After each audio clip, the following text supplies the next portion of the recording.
নিজের আদরের একমাত্র সন্তানকে হারালো, একটা পর্যায়ে নিজের জীবন পর্যন্ত দিয়ে দিল, তবুও সে নিজের সতীত্বের উপর একটি কালো দাগ পড়তে দিল না।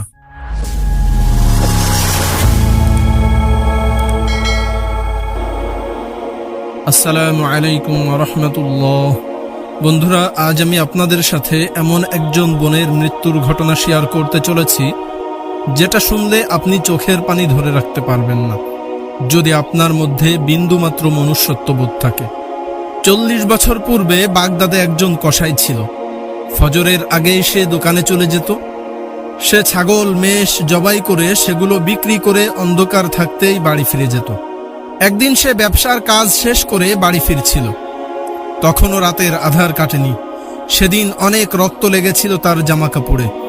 পথিমধ্যে সে এক গলির ভিতর থেকে একটা মানুষের কাতরানোর শব্দ শুনতে পেল। সে শব্দটা লক্ষ্য করে দ্রুত এগিয়ে গেল। হঠাৎ সে একটা দেহের সাথে ধাক্কা খেয়ে পড়ে গেল। একজন আহত লোক পড়ে আছে মাটিতে। জখম খুবই গুরুতর, বাঁচাতে হলে দ্রুত চিকিৎসার প্রয়োজন। তখনও শরীর থেকে অনবরত রক্ত বের হচ্ছে। তাকে ছুরিঘাত করা হয়েছে, ছুরিটা তখনও দেহে গেঁথেছিল। দেরি না করে আহত ব্যক্তির শরীর থেকে ছুরিটা টান দিয়ে বের করে ফেলল। তারপর লোকটিকে কাঁধে তুলে নিল, কিন্তু লোকটি পথে এবং তার কাঁধেই মারা গেল। এর মধ্যেই লোকজন জড়ো হয়ে গেল। কসাইয়ের হাতে ছুরি, সদ্য মৃত লোকটির গায়ে তাজা রক্ত, এসব দেখে উপস্থিত সকলের ধারণা হয়ে গেল যে এই লোকটিকে সেই হত্যা করেছে। এজন্য তাকে মৃত্যুদণ্ডের সাজা শোনানো হলো। যখন তার মৃত্যুদণ্ড কার্যকর করার জন্য নির্দিষ্ট জায়গায় আনা হলো, তখন সে সমবেত জনতার উদ্দেশ্যে বলে উঠল, হে উপস্থিত জনতা, আমি এই লোকটিকে হত্যা করিনি। এই হত্যাকাণ্ডের সাথে আমার কোনো সম্পর্ক নেই। তবে আজ থেকে 20 বছর আগে আমি অন্য একটি হত্যাকাণ্ড সংঘটিত করেছিলাম। আজ যদি আমার মৃত্যুদণ্ড কার্যকর করা হয়, তাহলে এই ব্যক্তির হত্যার কারণে নয়, বরং 20 বছর পূর্বে করা আমার সেই হত্যার জন্য। অতঃপর সে 20 বছর পূর্বের সেই হত্যার ঘটনাটি বলা শুরু করলো। সে বলছিল, আজ থেকে 20 বছর আগে আমি ছিলাম এক টকবকে যুবক। আমি ছিলাম নৌকার মাঝি। লোকজনকে আমার নৌকায় করে পারাপার করতাম। একদিন এক ধনবতী যুবতী তার মাকে নিয়ে আমার নৌকায় পার হচ্ছিল। পরদিন আবার তাদেরকে পার করলাম। এভাবে প্রতিদিনই আমি তাদেরকে আমার নৌকায় পার করতাম। এই পারাপারের সুবাদে যুবতীটির সাথে আমার আন্তরিকতা গড়ে উঠল। ধীরে ধীরে আমরা একে অপরকে গভীরভাবে ভালোবেসে ফেললাম। একসময় আমি তার পিতার নিকট বিবাহের প্রস্তাব নিয়ে গেলাম, কিন্তু আমার মতো একজন দরিদ্র মাঝির সাথে মেয়ে বিয়ে দিতে তিনি অস্বীকার করলেন। এরপর আমাদের যোগাযোগ বিচ্ছিন্ন হয়ে গেল।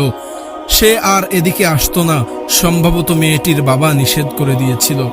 আমি অনেক চেষ্টা করেও তাকে ভুলতে পারলাম না। এভাবে কেটে গেল 3টি বছর। একদিন আমি নৌকা নিয়ে যাত্রীর অপেক্ষা করছিলাম। এমন সময় এক মহিলা ছোট্ট একটি মেয়েকে নিয়ে ঘাটে উপস্থিত হলো এবং আমাকে নদী পার করে দিতে অনুরোধ করল।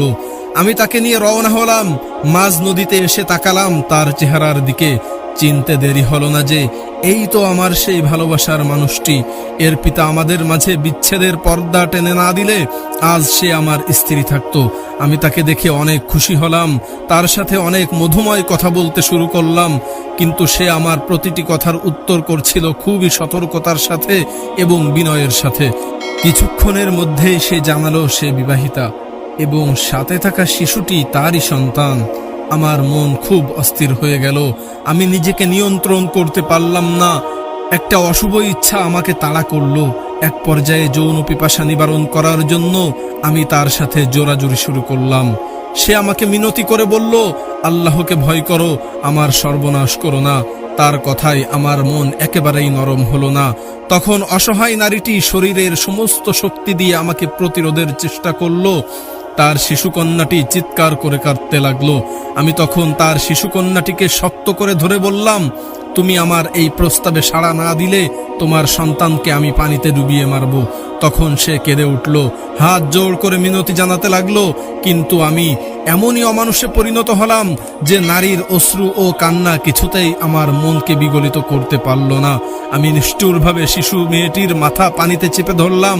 শিশু মেয়েটি ছটফট করতে করতে যখন মরার উপক্রমে চলে গেল, তখন আমি তাকে বললাম, জলদি রাজি হয়ে যাও, না হলে একটু পরেই তোমার আদরের কন্যার লাশ দেখবে।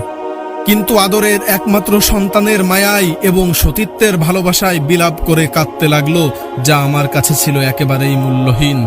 আমি আবার মেয়েটিকে পানিতে চেপে ধরলাম। শিশুটি হাত পা ছড়াছড়ি করছিল। সুন্দর এই দুনিয়াতে আরো অনেক দিন বাঁচার ইচ্ছা ছিল তার, কিন্তু সেই ছোট্ট মেয়েটির জানা ছিল না কেমন হিংস্রের হাতে পড়েছে সে। এবার আমি তার মাথাটা তুলে আনলাম না। ফল যা হবার তাই হলো। কিছুক্ষণের মধ্যেই শিশুটি নিথর নিস্তব্ধ হয়ে গেল।